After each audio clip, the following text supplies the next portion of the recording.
Good morning and vanakkam. In this video, we're going to be reading from Dancing with Shiva, Hinduism's contemporary catechism, written by Sadhguru Sivaya Subramania Swami, a richly illustrated sourcebook of Indian spirituality in question and answer form, exploring how to know the divine, honor all creation, and see God everywhere, in everyone.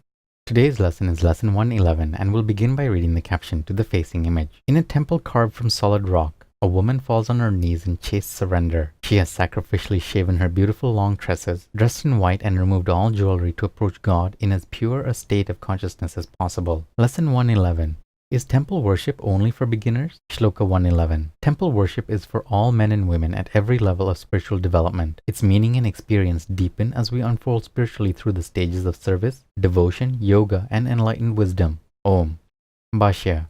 We never outgrow temple worship. It simply becomes more profound and meaningful as we progress through 4 spiritual levels. In the Charyapada, the stage of selfless service, we attend the temple because we have to, because it is expected of us. In the Kriyapada, the stage of worshipful sadhanas, we attend because we want to. Our love of God is the motivation. In the Yogapada, we worship God internally in the sanctum of the heart. Yet even the yogi, immersed in the superconscious depths of mind, has not outgrown the temple. It is there, God's home on the earth plane. When the yogi returns to normal consciousness, so perfect is the temple worship of those who have traversed the Jnanapada that they themselves become worship's object, living, moving temples. Yea, temple worship is never outgrown. The Vedas give praise, homage to him who presides over all things, that which was and that which shall be, to whom alone belongs the heaven. To that all-powerful Brahman be homage. From fullness he pours forth the full spreads merging with the full. We eagerly would know from whence he thus replenishes himself. Om Namah Shivaya. Good morning and vanakkam. In this video, we're going to be reading from Living with Shiva, Hinduism's contemporary culture, written by Sadhguru Sivaya Subramania Swami. 365 daily lessons based on ancient Vedic laws, disclosing how to approach family, money, relationships, technology, food, worship, yoga, and karma to live a truly spiritual life.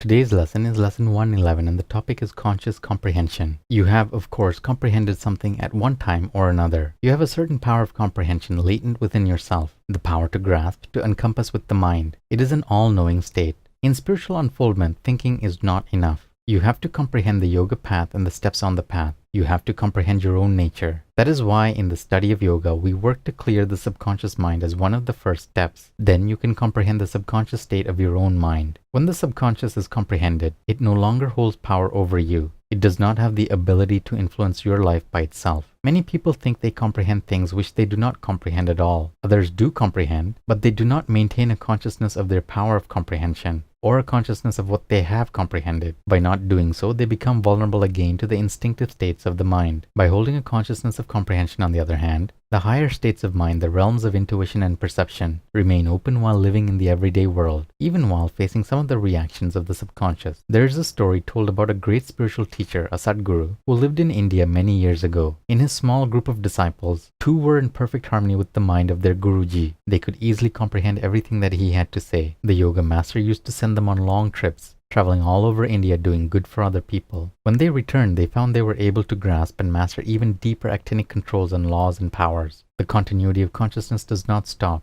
In other words, the continuity of spiritual unfoldment for the Chelas did not stop in the Sadhguru's absence. However, other disciples who were not in absolute actinic harmony with their teacher, even when they were with him, found that when they were away from him for a few hours, they would quickly lose their comprehension of the spiritual path and teachings that were quite natural to them while they were in the radiance of his vibrations. Have you ever been with someone and found yourself able to understand things of a deeper nature better in his presence than when you are away from him? His actinic vibration opened your actinic force field, harmonizing and quieting your odic forces. Such people unfold in you a certain power of comprehension. But unless it opens up your own actinic force field permanently, the power is really temporary, and when you are away from the vibration, it closes up again. Just so, the students who were in harmony with their Indian Sadhguru traveled all through India, maintaining their consciousness of comprehension. They were in full control of that power. For a Jnana Yoga Master or Sadhguru can effect a permanent actinic awakenings for his Chelas. Sutra 111 of the Nandinada Sutras. Considerations for matchmaking. Shiva's followers arranged the marriages of their children, seeking sameness of lineage, astrological compatibility, harmony of the 2 families, total consent of both boy and girl, and foremost their Sadhguru's blessings. Om.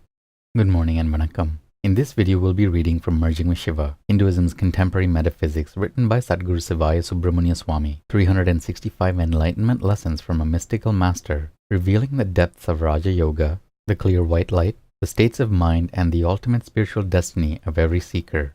Today's lesson is lesson 111, and the topic is knowing who is the I am. Even a great soul faces difficulties, but he does not take them personally. Generally, people take problems too personally by identifying closely with them. When they experience anger, they are angry. When they experience bliss, they are blissful. The mystic identifies with the experiencer instead of the experience. He sees himself as pure awareness that travels in the mind. When he is in San Francisco, he is not San Francisco. Similarly, when he is in anger, he is not anger. He says to himself, I am pure energy. I am the spiritual energy that floods through mind and body. I am not the body, the mind, or the emotions. I am not the thoughts I think or the experiences I experience. Thus he molds a new identity of himself as a free being who can travel anywhere in the mind. Such a person is always at the top of the mountain. We have to examine this concept of who we are. When we begin to totally feel alright about ourselves, the meaning of the word I begins to change. I no longer means the body of us. I means energy, awareness, and willpower. Soon we gain the total truth that we are living in the body, but we are not the body we live in. Examine the word I and honestly see what it means to you. Does it mean the physical body? Does it mean the emotions? Does it mean the intellect? Does it mean the spiritual energy? When we forget who we are, who we really are, we live in a consciousness of time and space, and we relate to the future, to the external us, to the past, and to our subconscious internal us. This can be rather confusing. Most people are therefore confused and seek to distract themselves in an effort to find peace. A conscious awareness of now only comes when we remember who we really are. This doesn't mean we cannot plan for the future or benefit ourselves by reviewing experiences of the past. It simply means that we always remember that we are the essence of all energy, the source. Return to the source. Merge with Shiva. At the source there is always peace. The key to this entire practice is to become consciously aware of energy. In this constant remembering, we have the feeling of being the center of the universe, with the whole world functioning around us. To be fully anchored in the knowledge of the source of our being, the eternal now can and must be a constant experience. It's easy to live in the now if you work with yourself a little every day